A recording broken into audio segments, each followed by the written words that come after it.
사도신경으로 우리의 신앙을 고백하며 새벽 예배를 하나님께 올려드리겠습니다.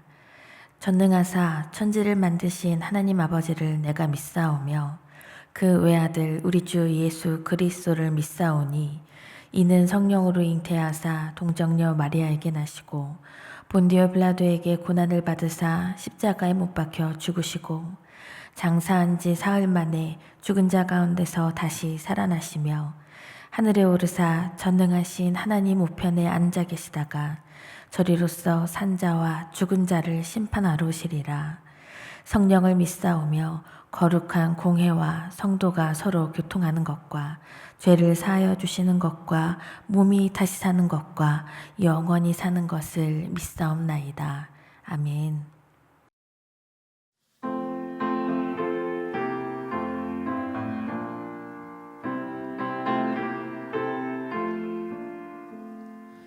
주님의 귀한 말씀을 내 말에 비시오. 목마른 사막 길에서 샘물과 같도다. 굶주린 나의 영혼을 만나러 먹이고 내 갈 길 밝게 비추니 그 말씀 귀하다. 낮에는 푸른 기둥과 밤에는 불기둥 주 백성 앞에 나타나 인도해 주시네. 하늘의 깊은 지혜를 깨닫게 하시고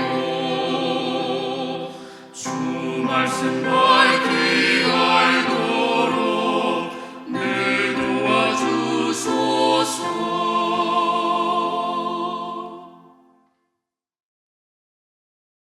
오늘 우리에게 주시는 하나님의 말씀은 사도행전 25장 13절로 27절까지의 말씀입니다. 수일 후에 아그리빠 왕과 버니게가 베스도에게 문안하러 가이사랴에 와서 여러 날을 있더니 베스도가 바울의 일로 왕에게 고하여 이르되 벨릭스가 한 사람을 구류하여 두었는데 내가 예루살렘에 있을 때에 유대인의 대제사장들과 장로들이 그를 고소하여 정죄하기를 청하기에 내가 대답하되 무릇 피고가 원고들 앞에서 고소사건에 대하여 변명할 기회가 있기 전에 내주는 것은 로마 사람의 법이 아니라 하였노라. 그러므로 그들이 나와 함께 여기 오매 내가 지체하지 아니하고 이튿날 재판자리에 앉아 명하여 그 사람을 데려왔으나 원고들이 서서 내가 짐작하던 것 같은 악행의 혐의는 하나도 제시하지 아니하고 오직 자기들의 종교와 또는 예수라 하는 이가 죽은 것을 살아있다고 바울이 주장하는 그 일에 관한 문제로 고발하는 것뿐이라.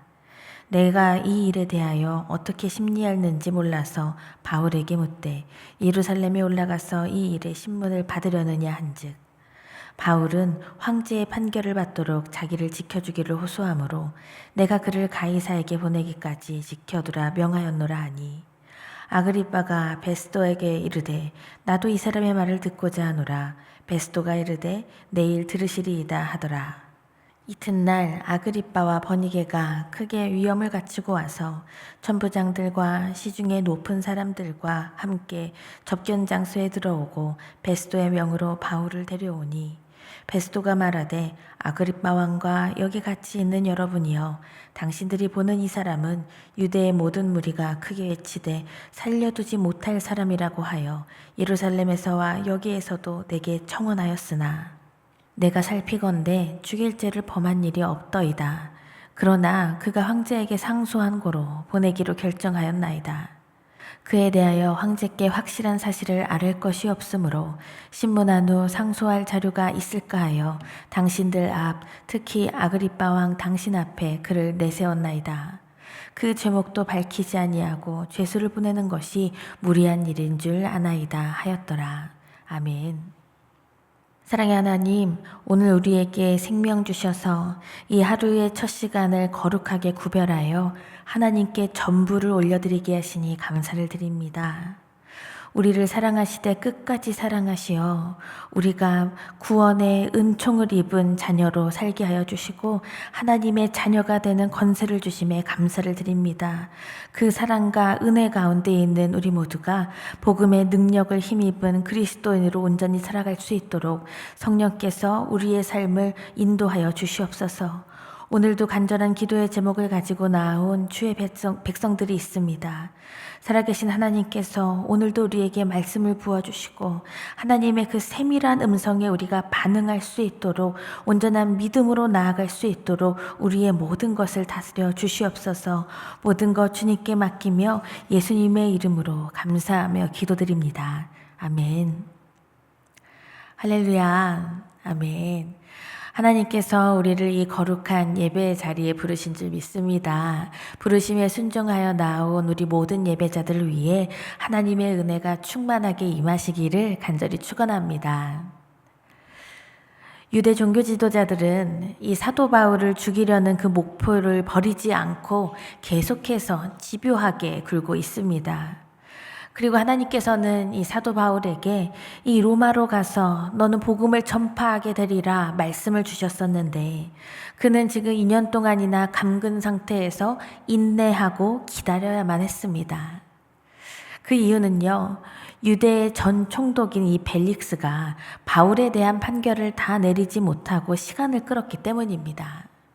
그는 바울에게서 그 어떠한 죄도 찾아내지 못했습니다.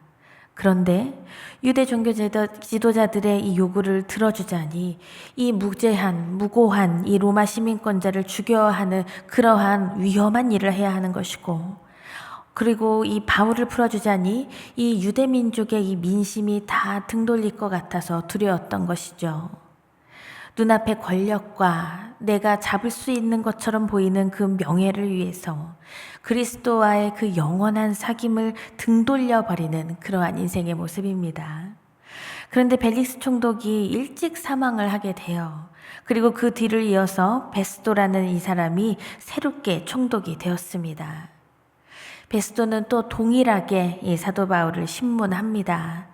그런데 역시나 이 사도 바울에게서는 그 어떠한 죄도 혐의점도 찾을 수 없었습니다. 그래서 그의 판결을 어떻게 해야 할까 정답을 찾아내지 못하고 있는 그러한 상황입니다. 로마 시민권자인 이 바울을 어떻게 처리해야 내 자신에게 유익이 될까? 내가 어떻게 선택해야 할까? 그러한 고민만 가지고 있는 것.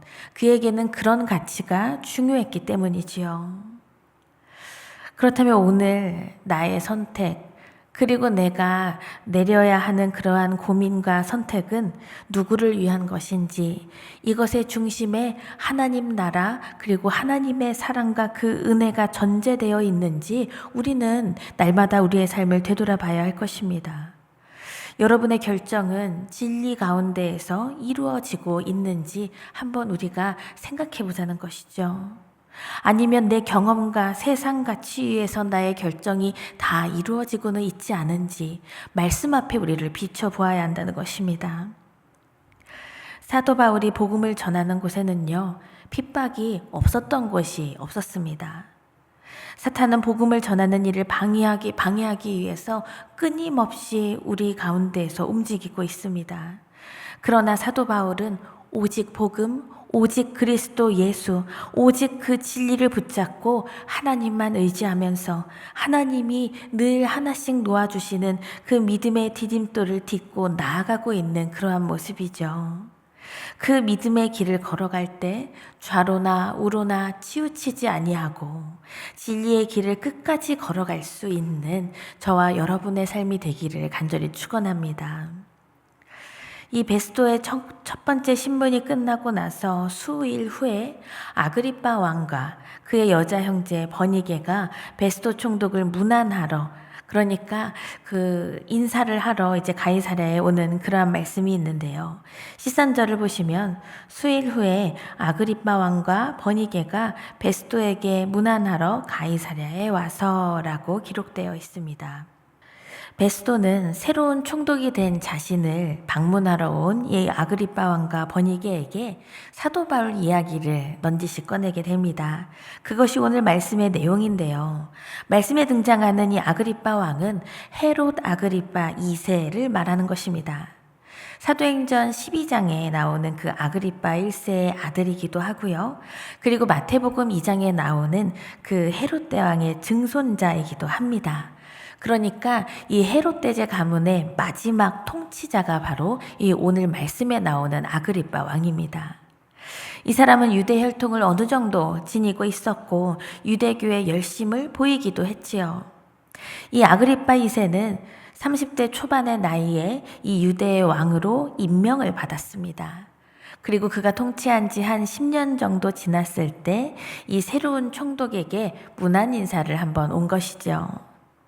아그리빠 2세 증조부인 이 헤롯 대왕은요, 그 당시 아기 예수를 죽이기 위해서 온 힘을 다했던 사람입니다.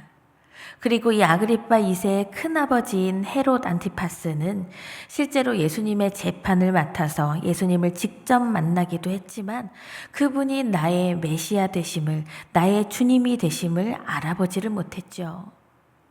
이 헤롯 가문을 보면 참 많은 생각이 듭니다.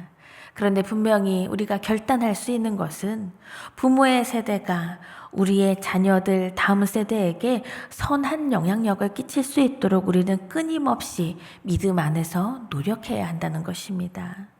살아계신 주님을 나의 주인으로 삼고 살아계신 주님의 그 진리의 말씀이 나의 삶은 물론이고 우리의 자녀들에게도 다 흘러들어가서 오직 복음으로 오직 예수로 살아가고자 하는 그 결단이 저와 여러분 그리고 우리의 모든 가정에 온전히 임하시기를 간절히 축원합니다.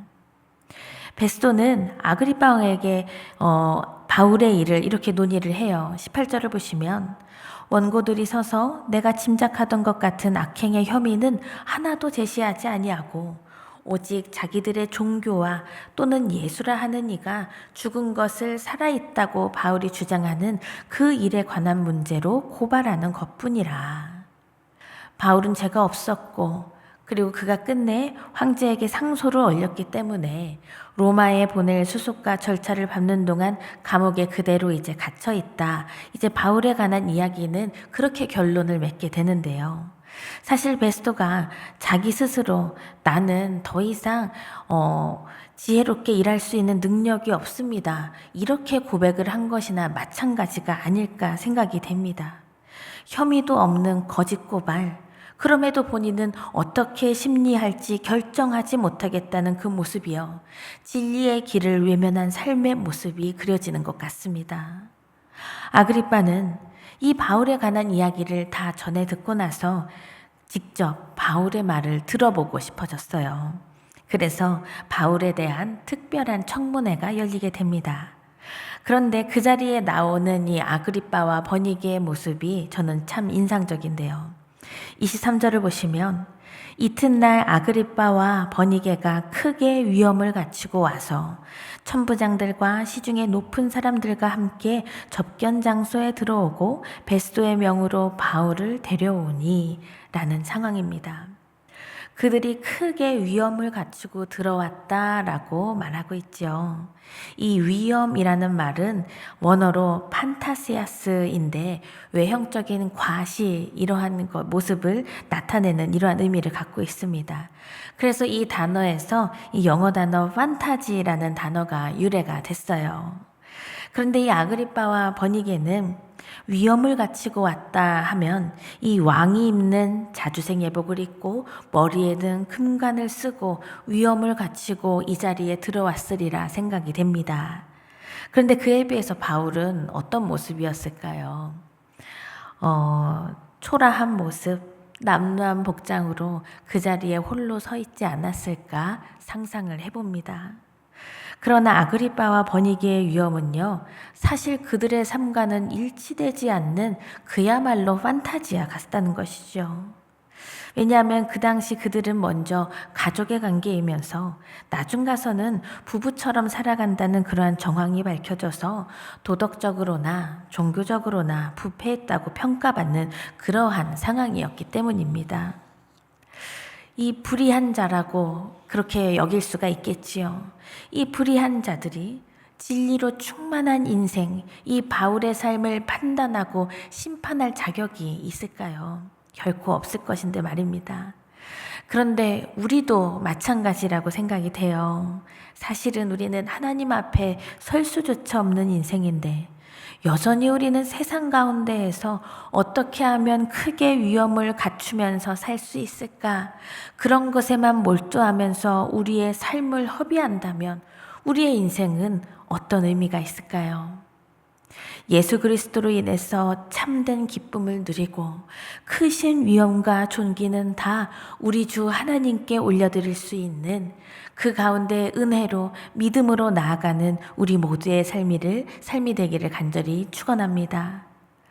이 사도 바울의 신문을 받는 과정 중에 그리고 중요한 것이 드러나는 걸 보는데요. 그는 로마의 법에 저촉되지 않게 모든 것 가운데 문제가 없이 행동을 해왔다는 것입니다. 베스도는 이 벨릭스처럼 면밀하게 이 바울을 조사했으나 그의 삶에서 잘못한 일은 결단코 찾을 수가 없었습니다. 그래서 바울은 숨을 이유도 없었고요. 두려움 가운데 있을 이유도 없었지요. 주님의 복음은 이렇습니다. 세상을 혼란시키거나 이 세상을 어렵게 만들거나 질서를 깨뜨리는 일을 하는 것이 아니죠. 주의 복음은 오히려 이 세상을 밝고 아름답게 만드는 놀라운 능력이 있습니다. 영원한 생명으로 온전한 기쁨을 누리게 하는 그 크신 능력이 있는 것입니다. 그렇기 때문에 우리는요, 복음으로 충만한 인생을 지금 당장 살아내야만 합니다.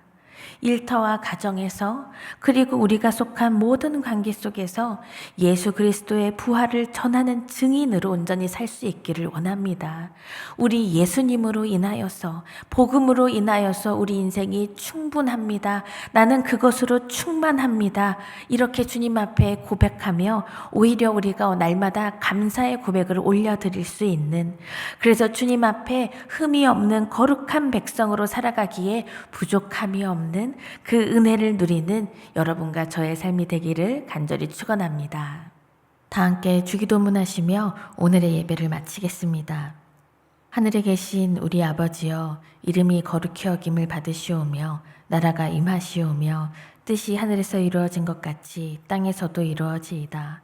오늘 우리에게 일용할 양식을 주시옵고 우리가 우리에게 죄 지은 자를 사하여 준 것 같이 우리 죄를 사하여 주시옵고 우리를 시험에 들게 하지 마시옵고 다만 악에서 구하시옵소서. 나라와 권세와 영광이 아버지께 영원히 있사옵나이다. 아멘.